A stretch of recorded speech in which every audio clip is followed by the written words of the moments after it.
Bom dia, pessoal, novamente. Estamos gravando essa que vai ser a nossa última aula expositiva.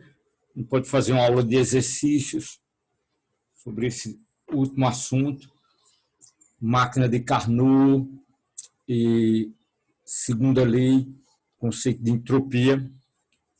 Então, vamos... Tu me donnes la table. Oui, celle-là ne marche pas. E a gente vai tratar desses conceitos novos, mas antes disso, deixa eu comentar o que a gente fez até aqui nessa parte de termodinâmica. Esse curso de Física 2 é realmente muito rico em termos de conceitos importantes que vocês certamente vão usar frequentemente, o conceito de ondas. E agora, deixa eu me concentrar sobre essa última parte, essa parte termodinâmica, onde a gente já viu essencialmente coisas que ou vocês conhecem ou são conceitos relativamente simples, né? Conceito de temperatura, escala de temperatura, de uma maneira formal ou não, vocês conhecem bem. O que a gente fez nesse curso foi fazer uma apresentação em termos de um conceito básico, uma lei básica, se vocês quiserem, a chamada lei zero da termodinâmica, que define condições de equilíbrio, né? Então, se o corpo A está em equilíbrio com o corpo B está em equilíbrio com o corpo C, então, A e C, mesmo que eu não teste, que eu não compare os dois, não coloque para verificar a condição de equilíbrio, eu posso afirmar que eles estão em equilíbrio. Isso permite, então, construir o termômetro. Eu tenho um dispositivo que eu comparo com um sistema, um padrão que eu defino, e eu posso, então, transportar esse meu sistema, esse meu dispositivo, no caso, o meu termômetro, para poder aplicar, utilizar, medir temperatura em outro local. Conceito de temperatura absoluta, o termômetro a gás permite visualizar a temperatura T igual a zero, a extrapolação no limite em que a PV vai a zero, pressão vai a zero, por exemplo, você tem para todos os gases uma convergência para um único valor de temperatura. E aí você define um zero de temperatura, utiliza a escala de Celsius, que divide essencialmente entre zero, ponto triplo, e ponto de fusão, de vaporização, desculpa, da água. Você divide em 100 e constrói uma escala.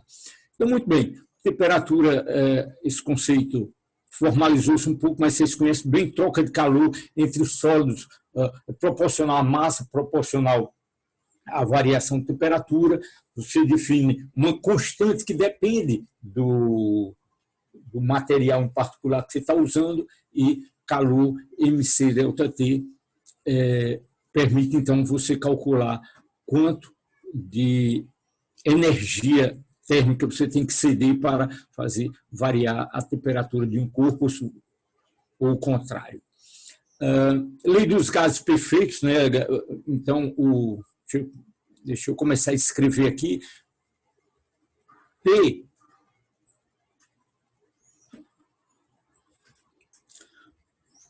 bem conhecido, foi determinado que a pressão para um volume constante, a pressão cresce linearmente com a temperatura, o volume varia também linearmente com a temperatura, e depende, essa relação de proporcionalidade depende do número de partículas, e a gente chega finalmente a uma expressão do tipo PV proporcional a T e ao número de partículas, N. R é uma constante, né? Constante universal dos gases. Essa expressão é completamente universal, nRT. NR, N é o número de mols, R é a constante universal, você pode escrever isso como sendo N KT, K é a constante de Boltzmann, N é o número de partículas. Então, essa revisão foi feita para a gente começar a trabalhar novas ideias, como, por exemplo, aprender a visualizar, analisar o gráfico PV, esse gráfico que permite, então, você analisar a evolução desses sistemas termodinâmicos, né? E, com isso, a gente pôde também trabalhar a primeira lei. E aí você estuda vários casos, né?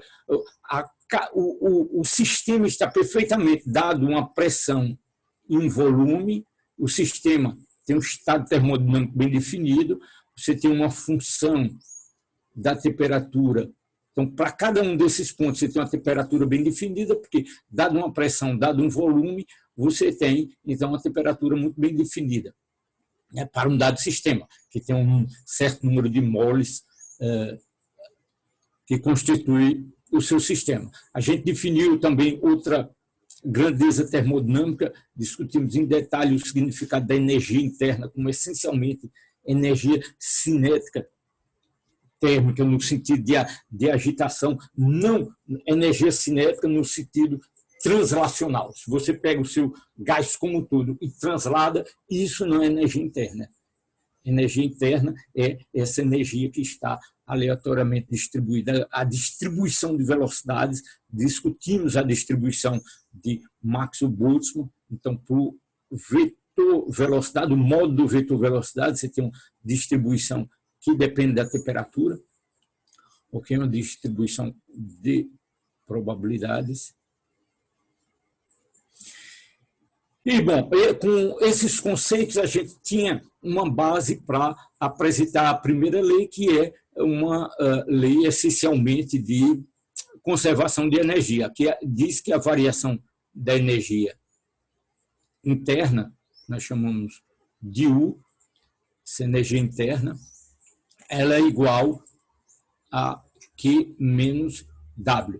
Então, se você passa de um por isso que o diagrama PV é extremamente interessante, né? Porque permite essa visualização dos processos termodinâmicos. Se está num estado 1, passa para um estado 2, essa evolução, seja um processo isotérmico, que a gente explorou bem aqui, seja um processo a volume constante, um processo a pressão constante, né? A pressão aqui está constante, o volume aqui está constante. Então, qualquer que seja o processo, um processo qualquer aqui, a conservação de energia, você tem que ΔU é Q menos W, onde Q é o trabalho fornecido ao sistema, o W, o Q é a energia térmica fornecida ao sistema e W é o trabalho feito pelo sistema.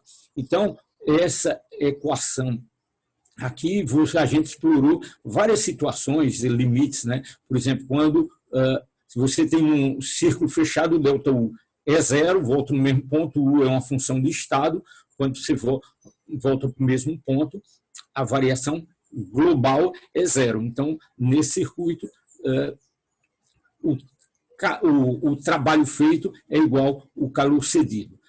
No isoterma, você tem, então, que, como você está na mesma temperatura, o ΔU também, entre esse ponto 1 e 2, é o mesmo, porque a energia interna é a mesma, porque U é uma função de T, se a temperatura é a mesma, nessa curva que a energia interna é a mesma, ΔU igual a zero, então o calor cedido é igual ao trabalho executado sobre o sistema. Então, você representa nesse processo aqui essa transferência de calor para dentro aqui, significando que foi cedido calor ao sistema. Então, a gente analisou um certo detalhe, processo isotérmico, isobárico e adiabático. Calculamos a expressão do calor nesses casos e isso é de uma certa maneira, uma preparação para conceitos realmente novos, que a gente vai começar aqui falando de uma maneira, para falar da segunda lei, vou falar primeiro de uma termodinâmica clássica, a termodinâmica das máquinas térmicas de calor, conceito de eficiência, etc., para depois falar do conceito mais moderno de entropia. E uma formulação mais geral, uma formulação estatística da segunda lei da termodinâmica. É isso que a gente vai fazer hoje. Então, para motivar vocês para a segunda lei, você pode comentar, pode falar de que existe, né, na natureza, tanto sistemas naturais como artificiais, você tem processos que, embora não tenham nenhuma contradição com as leis que a gente conhece, conservação da energia e as leis de Newton, esse processo não ocorre. 2 exemplos aqui rápidos. Então, um processo que você conhece bem é o processo de fusão. Você pega um conjunto de moléculas, imagine um frasco de perfume, você abriu esse frasco, deixou escapar as moléculas de perfume, elas vão se difundir e vão se espalhar. Você nunca observa o processo inverso em que as moléculas espontaneamente voltam para dentro do frasco. Ou imagine sei lá, um balãozinho de hélio, um gás hélio, você estourou esse balãozinho, uma bola de suco cheio de hélio, estourou, essas moléculas vão se espalhar, ou no vácuo ainda, a configuração que você quiser imaginar, essas partículas vão se espalhar com uma certa distribuição de velocidade e vão essencialmente se difundir se estiver dentro de um outro gás, né, no ar, por exemplo, essas moléculas, esses átomos de hélio, por exemplo, vão se difundir e cada um vai ter sua velocidade numa certa direção, em média elas estão se afastando, tá certo? Mas estão se deslocando em todas as direções e você não tem nenhuma restrição possível para que essas velocidades, imagine que você inverta todas as velocidades, você passe o filme ao contrário, você vai ver que esses átomos, né, ou moléculas, como queiram, vão inverter essa flechinha da velocidade e vão se reunir. Ora, isso é um processo coerente com a lei de Newton, não viola a conservação de energia e, no entanto, você não vai observar espontaneamente esse processo esse movimento inverso, essa difusão inversa, se você quiser. Outro processo que você também não espera observar na natureza é, se você tiver 2 blocos, você observa assim, se você tiver 2 blocos, uma temperatura T1 diferente de T2, se você coloca esses blocos juntos, você coloca eles em contato, você, por condução, né, a gente descreveu o processo de condução, e você vai ver que eles vão atingir uma temperatura média, se as massas forem iguais, então, e o material for o mesmo, essa temperatura média tem 1 mais T2 sobre 2. Muito bem. Então, o que é que está havendo? Há uma transferência de calor, de energia cinética, de energia interna de um corpo para outro. Ora, não existe nenhuma contradição com as leis de Newton se você disser que esses corpos começam a trocar energia, colisão, as colisões internas e os mais lentos, portanto, mais frios, vão cedendo parte da energia para o mais quente, e aí você tem um corpo que essa temperatura desse corpo, se eles estão a uma temperatura T1 inicial, um deles aumentaria essa temperatura para T1 mais ΔT, e o outro cederia calor e diminuiria sua temperatura de ΔT. Isso não ocorre. E por que não ocorre? E como descrever isso? Essa é a essência da segunda lei da termodinâmica. É uma descrição universal que diz todos esses processos, se você quiser, porque aqui uma pedra que cai, bateu na superfície, transferiu calor, energia cinética, mesmo energia sonora, etc., porque então não tem um processo inverso que transfira energia e faça essa pedra subir, que é perfeitamente possível, né? Você pode lançar uma pedra desde que você transfira energia suficiente. Bom, a gente poderia se estender nos exemplos, mas a ideia é qual é a lei universal que permite descrever os processos que podem ocorrer ou não. Isso é o que a missão da segunda lei da termodinâmica, tá certo? E para isso a gente passa pelo conceito de entropia que nós vamos discutir na segunda parte desse curso. Muito bem, então vamos falar antes da termodinâmica clássica e da máquina, uma máquina especial, uma máquina muito particular chamada máquina de Carnot. Carnot era então um cientista que tinha uma formação de engenheiro. Carnot estava preocupado com coisas bem práticas de termodinâmica, construir máquinas térmicas e a máquina a vapor, né, você usar o vapor, a ideia da chaleira, você bota a chaleira no fogão, dá calor ao sistema e você vê que tem um fluxo que sai. E aí você rapidamente pode imaginar botar um cataventozinho e transformar aquela energia térmica, você organiza, você pode imaginar várias maneiras de transformar aquela energia em trabalho.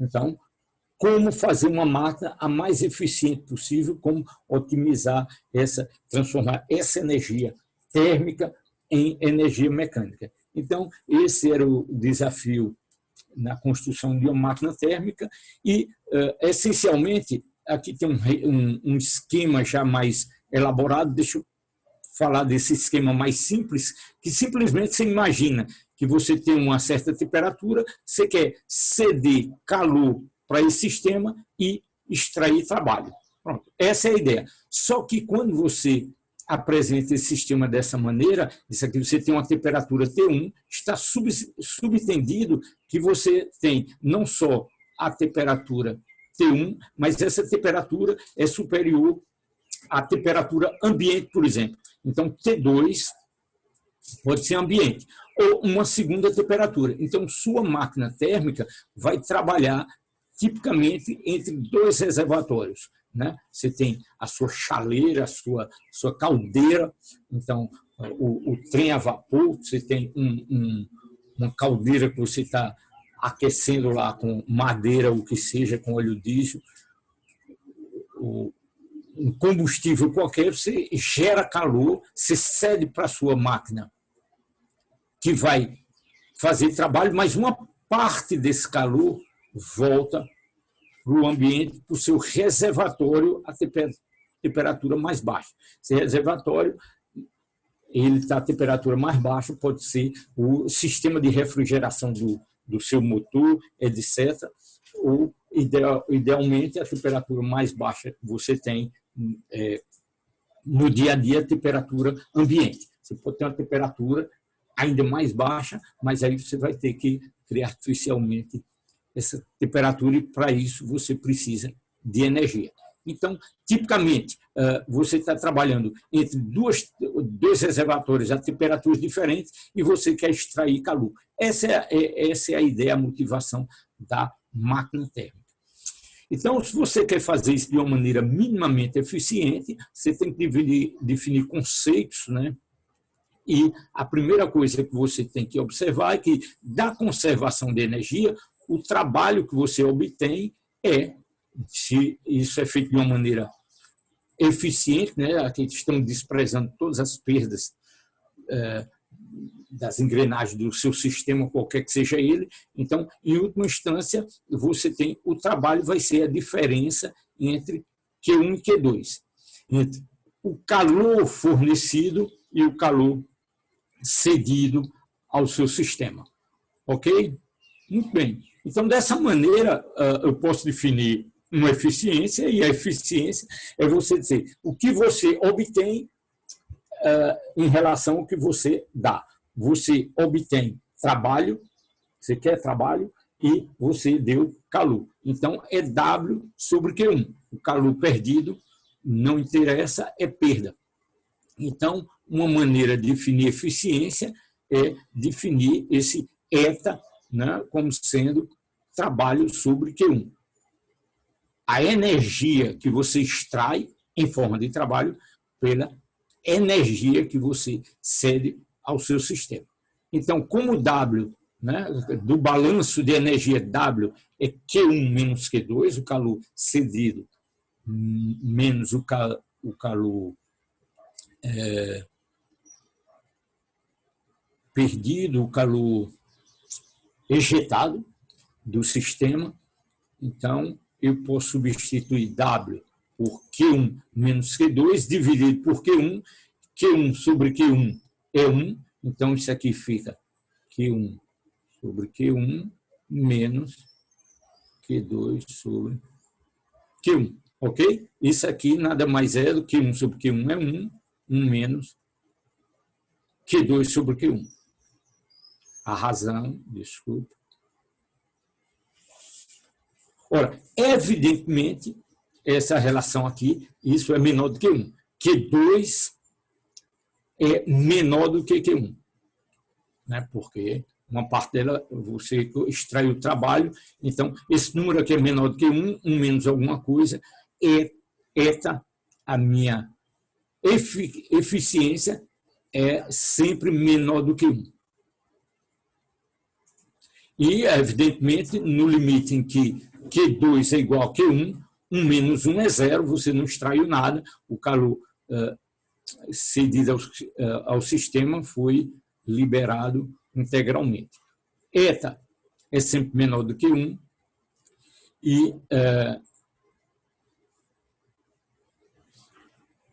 isso não é óbvio a priori, porque a pergunta que você pode se fazer é por que eu não posso ter uma fonte que me cede calor Q1 e eu, de uma maneira, construo minha máquina de uma maneira muito sofisticada, de maneira que todo o calor se transforma em trabalho. Carnot diz que isso não é possível. E uma maneira de exprimir isso é uma lei estabelecida por Calor, é já uma formulação da chamada segunda lei da termodinâmica. É a formulação inicial de Carnot. Então, a versão de Calor dessa segunda lei da termodinâmica é dizer que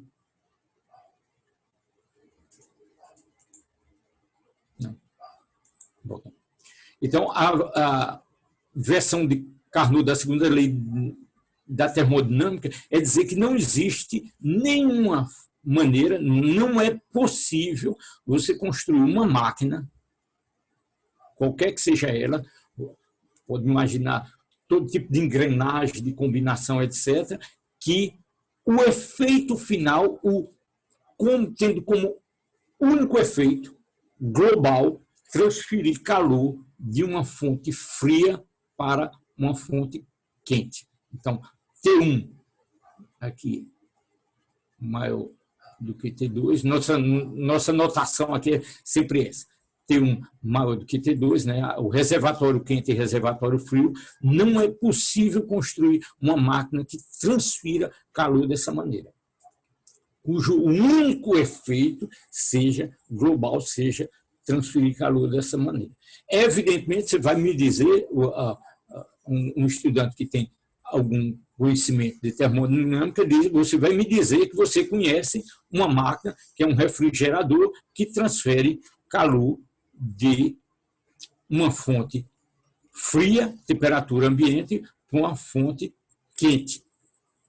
Né? Você retira calor do seu ambiente e Então, você transfere calor de uma fonte fria para uma fonte quente, você refrigera o seu sistema. Mas isso é feito, não é o único efeito, essa máquina não é fechada, você tem que fornecer externamente trabalho. Você tem que fazer trabalho para fazer esse processo. Você conseguir que essa fonte fria, né, você transfira calor, você retira calor, você vai ter uma fonte muito mais fria, né, o interior do seu refrigerador, ele vai estar mais frio que o ambiente, mas isso é à custa de energia em forma de trabalho que se cede no sistema. Muito bem. Então, se está claro isso, você não pode ter uma máquina cuja o único efeito é transferir calor de uma fonte quente para uma fonte fria. Essa é a formulação, então, de Carnot da segunda lei da termodinâmica. E aí a gente passa, vamos discutir aqui, vou apresentar para vocês a chamada máquina de Carnot. Carnot construiu uma máquina que usa processos termodinâmicos que a gente estudou.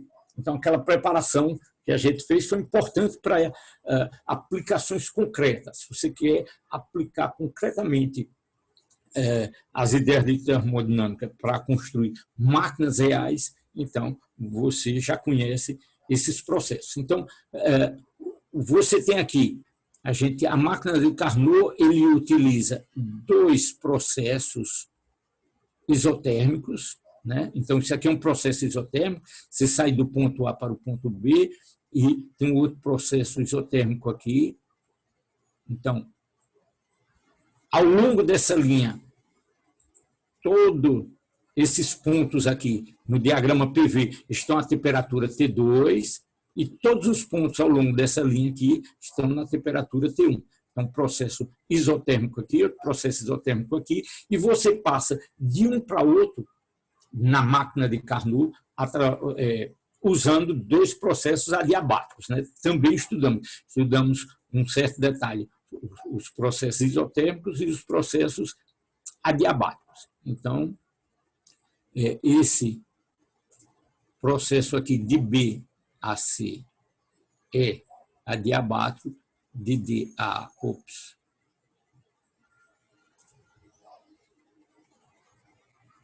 Ok.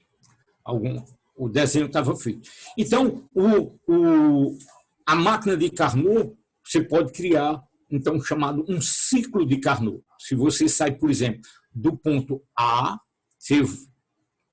isotermicamente você vem para o ponto B, tá certo? Então, você sabe descrever esse processo. Olha, o que é que acontece quando você faz isso? O que acontece aqui é que você tem que ceder calor ao sistema, não é isso? Para manter a temperatura o sistema fazendo trabalho saindo do volume. Não vou desenhar, essa figura pode ficar bem carregada aqui, se começar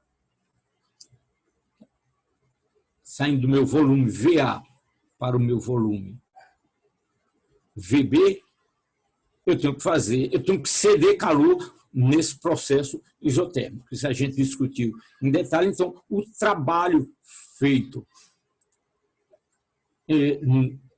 para sair de A para B, o trabalho feito pelo sistema, então, demanda calor, esse Q1, Q primo. Ok. Na máquina de Carnot, então, como é feito o ciclo, de A a B num processo isotérmico, de B a C num processo adiabático, nós estudamos processos adiabáticos, esse processo aqui não tem troca de calor. Então, você isola o seu sistema e não tem troca de calor. De C a D, você diminui a pressão, você contrai desculpa, você diminui o volume, né? Na verdade, a pressão aqui aumenta, de C a D, no outro processo isotérmico. E, finalmente, um processo adiabático sem troca de calor, de D a A.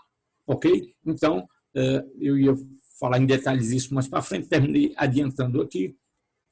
E esse é o ciclo de Carnot, que tem duas características Tem vários aspectos interessantes, mas deixa eu chamar a atenção aqui, pelo menos dois aspectos, que esse ciclo de Carnot ele é perfeitamente reversível, né? Então, você tendo uma máquina de Carnot que trabalha entre duas isotermas e usa dois processos adiabáticos, eu posso fazer esse ciclo horário ou posso perfeitamente fazer um ciclo anti-horário, saindo de A para D, então, nessa direção, de D a C no processo isotérmico, de C a B e de B a A.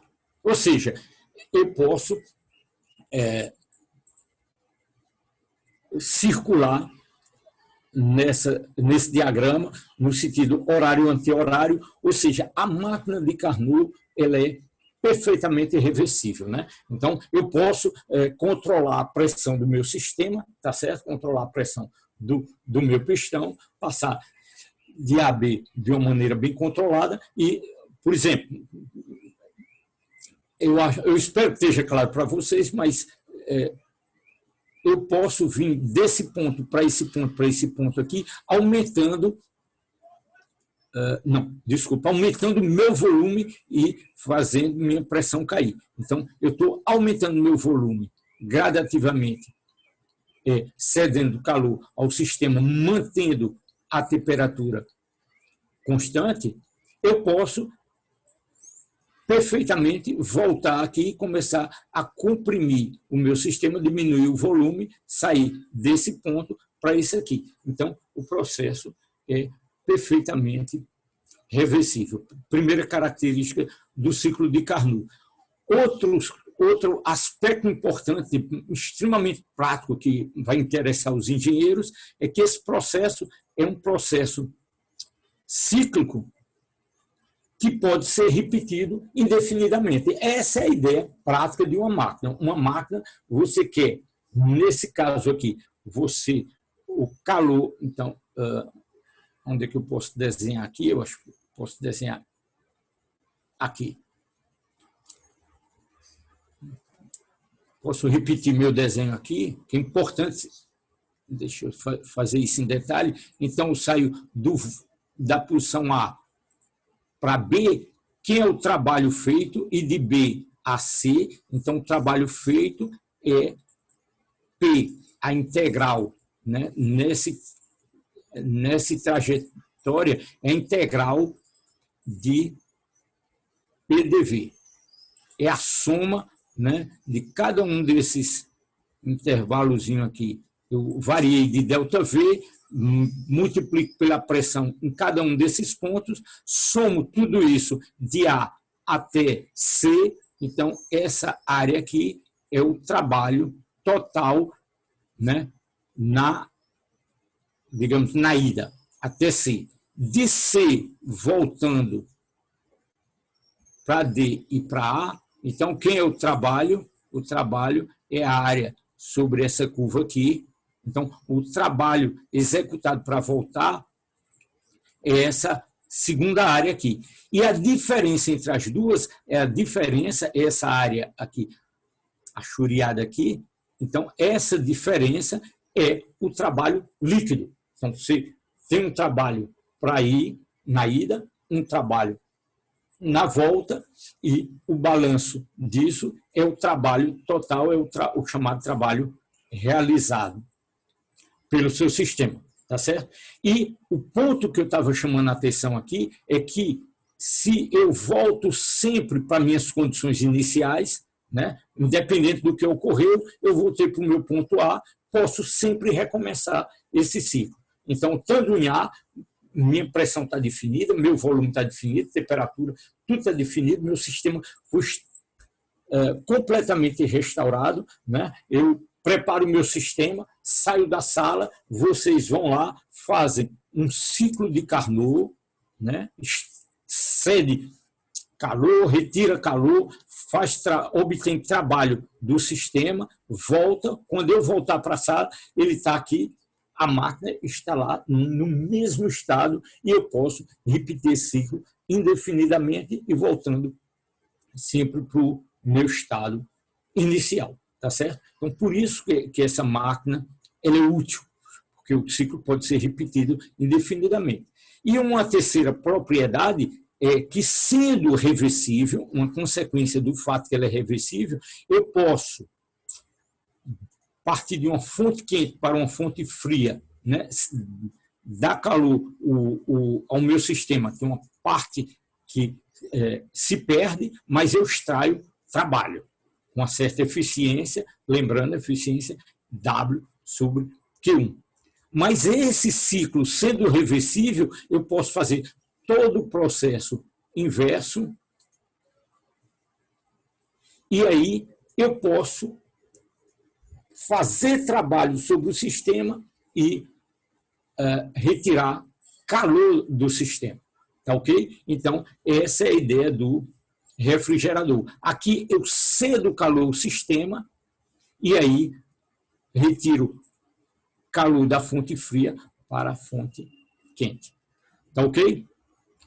Então, deixa eu inverter essas flechas aqui.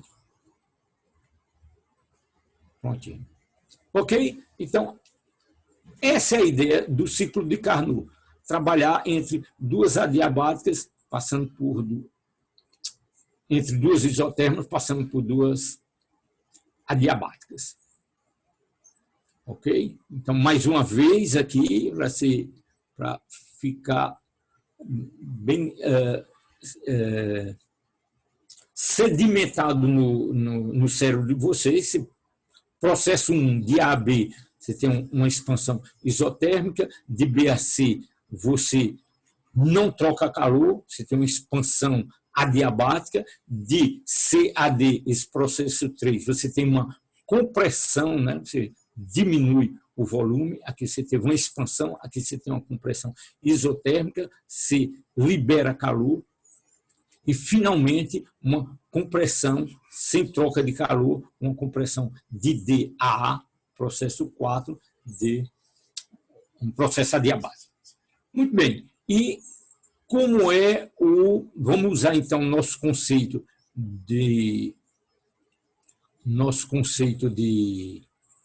eficiência na máquina de Carnot. Ora, eta, por nossa definição, por construção, que é W sobre Q1, a gente mostrou que, do fato de que W é Q2 menos Q1, a gente pode escrever a eficiência dessa forma, 1 menos Q2 sobre Q1.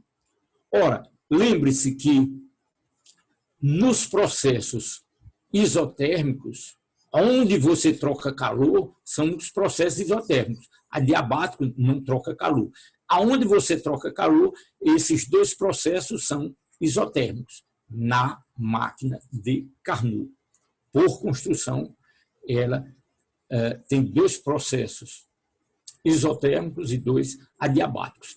Como o calor ele é cedido e retirado em dois processos isotérmicos, eu conheço a expressão desse calor, a gente deduziu na aula passada, né? O processo é isotérmico, a temperatura é constante, você vai lá no cálculo, dV sobre V, etc. Não vou repetir aqui, e você obtém, então, uma expressão para Q1. Q1 é o processo entre... Você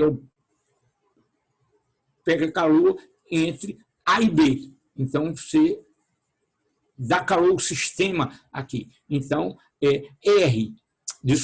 nRT1, né? A gente está na temperatura T1, é a isoterma T1 aqui, log de VB menos VA. Eu venho do volume A para o volume VB na isoterma, tá certo? Então, o Q1 é dado por essa expressão. Q2, né, na isoterma T2, a temperatura aqui é T2, o meu sistema tem um número de molas pré-definido, N, R é a constante dos gases perfeitos, e aqui você tem, então, o log de V de C sobre VD. Ok? Ora, note que V de D é menor do que V de C. Então, esse logaritmo aqui, esse calor excedido, esse número aqui é negativo. Substituindo aqui, de que estou falando? Estou falando da minha expressão da eficiência, do eta, que é 1 menos Q2 sobre Q1. Mas na máquina de Carnot, os calores são cedidos e retirados em processos isotérmicos, que são dados por essas duas expressões aqui. Então, substituo Q2 aqui e Q1 acá e obtenho essa expressão aqui. NR vai embora, então você fica 1 menos T2 sobre T1, ln de V de C sobre V de D, ln de V de B sobre V de A. Ok? E eu posso mostrar, a gente vai mostrar que esse carinha aqui, isso é igual a 1. Se isso é igual a 1, quem é a minha eficiência? 1 menos T2 sobre T1. Essa expressão extremamente interessante que diz que a eficiência da máquina de Carnot, ela depende apenas das duas temperaturas e é dada exatamente por 1 menos T2 sobre T1. Ok? Então, da definição, a expressão da eficiência era dada por essa expressão aqui, mas substituindo na máquina de Carnot o calor que a gente obteve no ciclo isotérmico, a gente obtém essa expressão se você mostrar que V de C sobre V de B é igual, desculpa, V de C sobre V de D é igual a V de B sobre V de A. Então, se esses dois números são iguais, o log deles são iguais, e aí eu posso verificar, eu posso afirmar que a eficiência da minha máquina de Carnot é dada por 1 menos T2 sobre T1. Muito bem. O que a gente precisa mostrar aqui é que essa relação é verdadeira. V de C sobre V de D é V de B, V de A. Ó, vejam só, o que é que a gente quer comparar aqui? V de C e V de D, tá certo? Eu quero comparar isso com V de B e V de A. E esses processos, como é que eu passo de um para outro? Através de processos adiabáticos, tá certo? Então, veja só, eu quero relacionar, de um lado, eu tenho os volumes de uma isoterma, e do outro, os volumes de uma outra isoterma. Mas eu passo de uma para outra através de processos adiabáticos. E a gente já mostrou que em processos adiabáticos, você tem uma relação entre V e T. Vocês lembram lá, se você for lá rever as notas, você vê que nesse processo adiabático aqui, você tinha V de B, T1, né, que é a temperatura de B, V de C, T2, que é a temperatura de C, eles estão dados por uma relação desse tipo, onde o que você tem no processo adiabático é que VT elevado a uma certa potência é uma constante, ok? No processo adiabático. Então, qualquer ponto nessa minha adiabática, esse valor aqui se mantém constante.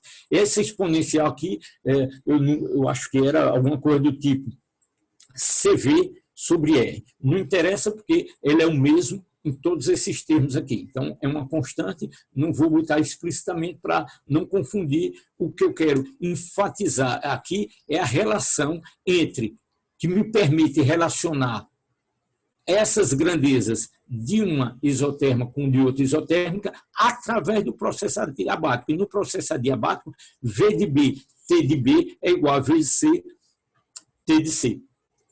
Ok?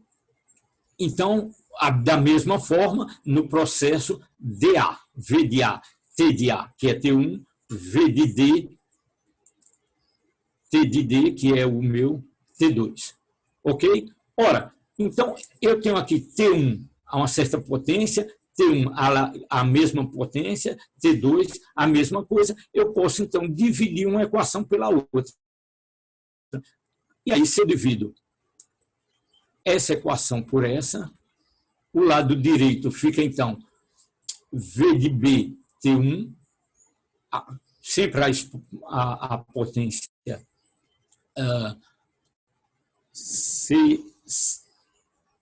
CV sobre R. Verifiquem isso, e então eu posso relacionar VB sobre VA com VC sobre VD e mostrar que efetivamente essa proporcionalidade ela ocorre. Então, eu posso efetivamente escrever minha expressão da eficiência como sendo simplesmente 1 menos T2 sobre T1, porque esse termo aqui é igual a 1. Mostrado isso, eu reescrevo aqui a expressão de Carnot, insistindo, então, que a eficiência de Carnot, né, o ciclo de Carnot, isso vale para o ciclo de Carnot, esse ciclo específico, e passa entre duas isotermas, utilizando dois processos adiabáticos. Tem que ser enfático, insistir nesse aspecto. Então, só depende, a eficiência da máquina só depende da temperatura dos dois reservatórios. E, mais importante, talvez seja o resultado mais importante que vocês vão ter agora sobre a máquina de Carnot, é essa afirmação de que a máxima eficiência que você pode ter de uma máquina térmica, trabalhando entre duas temperaturas, é a eficiência da máquina de Carnot. E isso que a gente precisa mostrar. Então, mostrar que a máquina mais eficiente que você pode construir entre duas temperaturas, usando dois reservatórios a temperaturas diferentes, T2 e T1, é construir uma máquina de Carnot. Isso é demonstrado de uma maneira extremamente simples. A ideia é, vamos construir uma máquina de Carnot entre T2 e T1, supor que existe uma máquina mais eficiente e mostrar que isso contradiz a segunda lei da termodinâmica como formulada por Carnot. Depois a gente generaliza isso aí e analisa isso no contexto mais geral da definição de entropia, da formulação da segunda lei da termodinâmica em termos da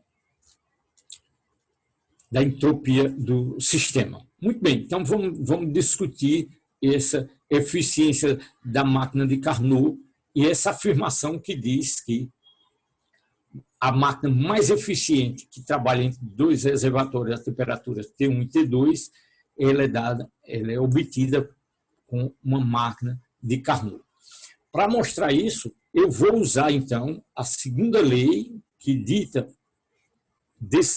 na descrição de Carnot, diz que não é possível construir uma máquina cujo único processo, o processo final, seja transferir calor de uma fonte fria para uma fonte quente. Isso, qualquer máquina que você possa construir, não é possível você transferir calor de uma fonte fria para uma fonte quente, como processo final. Evidentemente, se você introduz trabalha alguma energia externa, você pode realizar um processo desse tipo. A gente conhece muito bem a refrigeração, né, um ar-condicionado, um refrigerador qualquer, que faz isso, mas à custa de ceder energia. Você não pode construir nenhuma estrutura interna que, internamente, ela possa transferir calor de uma fonte fria para uma fonte quente. Então, para demonstrar isso, a gente vai fazer uma análise muito simples. Vamos pegar um caso botando números que facilita para vocês acompanhar o raciocínio e chamando a atenção, repetindo que o ciclo de Carnot ele é reversível. Eu posso perfeitamente fazer trabalho sobre a máquina de Carnot e transferir calor de uma fonte mais fria para mais quente, fazendo trabalho, a mesma quantidade de trabalho que eu faço aqui é a mesma quantidade de trabalho que eu obtenho aqui, tá certo? Então, num certo ciclo, nesse caso aqui no ciclo horário, nesse diagrama PV, eu obtenho trabalho. Aqui, eu fazendo trabalho, eu transfiro o calor de uma fonte para outra. Então, uma máquina térmica ou um refrigerador eu passo de um para outro de uma maneira perfeitamente reversível. Tá ok? Então, o que é uma máquina de Carnot é aquela que usa 2 ciclos isotérmicos e 2 adiabáticos para fazer trabalho. Muito bem, então vamos, como eu disse, vamos fazer um exemplo numérico que fica mais fácil para se acompanhar. Suponha que eu tenha aqui uma máquina de Carnot que, por exemplo, você pode pegar qualquer outro valor, mas para ficar mais simples, vamos pegar que você retirou da fonte quente sem qualquer coisa, sem joules, sem calorias, a unidade se quiser. Tirou 100 unidades de calor nessa máquina de Carnot e você transformou em trabalho 20 joules de trabalho e 80 joules foram cedidas para fonte fria, tá certo? Então, essa máquina aqui tem uma eficiência de quanto? Trabalho sob o calor inicial de 20%, não é isso? Da definição de inicial lá de eficiência, eu tenho que trabalho sobre Q1, 20, sobre 100, 1/5, 20%. Tá ok? Então, essa é uma certa máquina de Carnot que entre a temperatura T1 e T2, né? A diferença de temperatura é tal que a eficiência é de 20%. Pode tomar qualquer outro exemplo, mas vamos trabalhar com esse exemplo numérico. Suponha agora que você diz, não, eu consigo construir uma super máquina que me extrai nessas mesmas condições, ele transforma nessas mesmas condições, significando, trabalhando entre T1 e T2, eu consigo transformar 100 unidades de energia, 100 joules, por exemplo, em 40 joules de trabalho, cedendo 60 joules para fonte fria. Então, se você pretende que você tenha uma super máquina desse tipo, vamos mostrar que isso não é possível com o seguinte argumento. Eu posso construir, então, se você me dá essa máquina, eu vou construir uma máquina de Carnot que é o dobro dessa aqui. Né? O engenheiro sabe fazer isso, eu tenho uma certa máquina que me cede 20 partindo de 100. Então, se eu partir de 200, o que é fixo é a eficiência da minha máquina. Se eu partir de 200, eu obtenho 40, né, para obter o mesmo valor que você obteve lá, e vou ceder aqui 40 menos 200, 160. Tá certo? Então, essa máquina aqui é simplesmente o dobro dessa, também é uma máquina de Carnot, vou chamar isso aqui de 2C, em comparação a essa nossa maquinazinha inicial. O importante é que essa máquina aqui também tem uma eficiência de 20%. É uma máquina de Carnot. Aí eu vou fazer a seguinte construção. Se você me diz que sua super máquina, partindo de 100, ela fornece 40 de calor e 760, eu vou acoplar sua super máquina a essa minha máquina 2C, de Carnot, e vou simplesmente transferir os seus 40 joules de trabalho, acoplar a minha máquina, ela vai fazer 40 joules de trabalho e vou trabalhar no sentido inverso da minha máquina de Carnot, desculpa. Então, essa máquina de Carnot, se eu ceder, como ela trabalha no ciclo inverso de maneira equivalente, ela é perfeitamente reversível, eu cedendo 40 unidades de calor, eu vou, então, retirar 160 da fonte fria e vou, então, ceder 200 para a fonte quente, tá certo? Esse é o meu refrigerador de Carnot, que é perfeitamente possível. Essa super máquina vai me dar, então, esses 40 unidades de calor que eu preciso para fazer funcionar minha máquina de Carnot dupla. Ora, se eu vejo esse meu sistema, essa máquina composta aqui da sua super máquina, mais a máquina de Carnot, como uma única máquina, eu tenho, então, um sistema que eu estou aqui, cedendo 200 unidades e pegando 100 unidades para que sua máquina funcione. Então, eu estou aqui fazendo um balanço líquido de 100 unidades para cima. Aqui, da mesma maneira, eu cedo 60, mas retiro 160. Então, 160 menos 60, 100.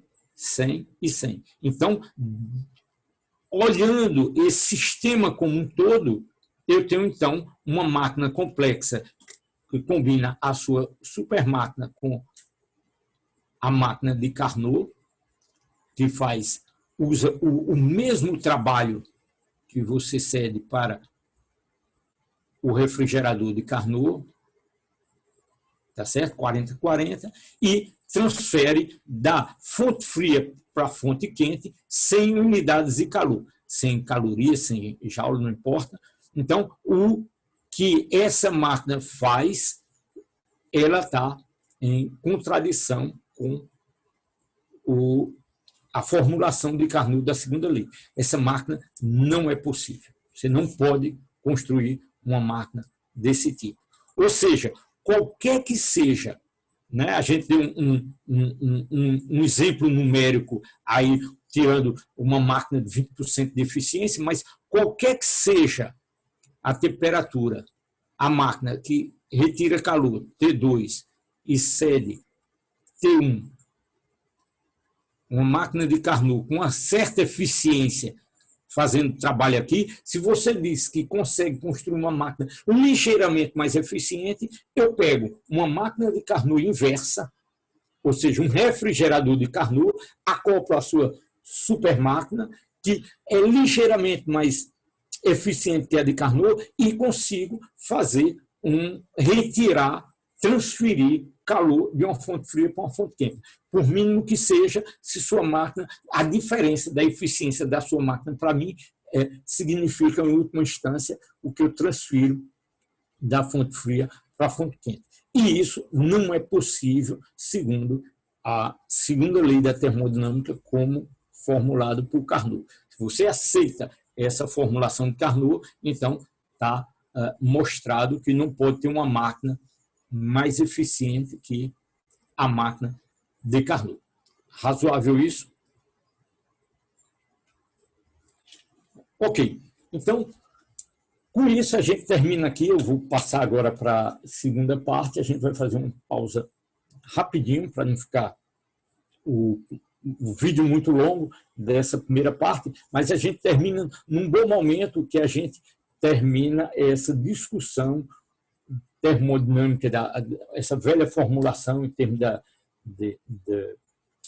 da formulação de Carnot para a segunda lei da termodinâmica, que parece restrito, parece uma formulação, mas ela está perfeitamente de acordo com uma formulação mais moderna, mais interessante, com interpretação que a gente vai discutir agora em termos da entropia, em termos de um entendimento estatístico de processos termodinâmicos. Ok? Então, pequena pausa e a gente volta daqui a uns 5 minutinhos. Ok? Tipo, eu arretei lá.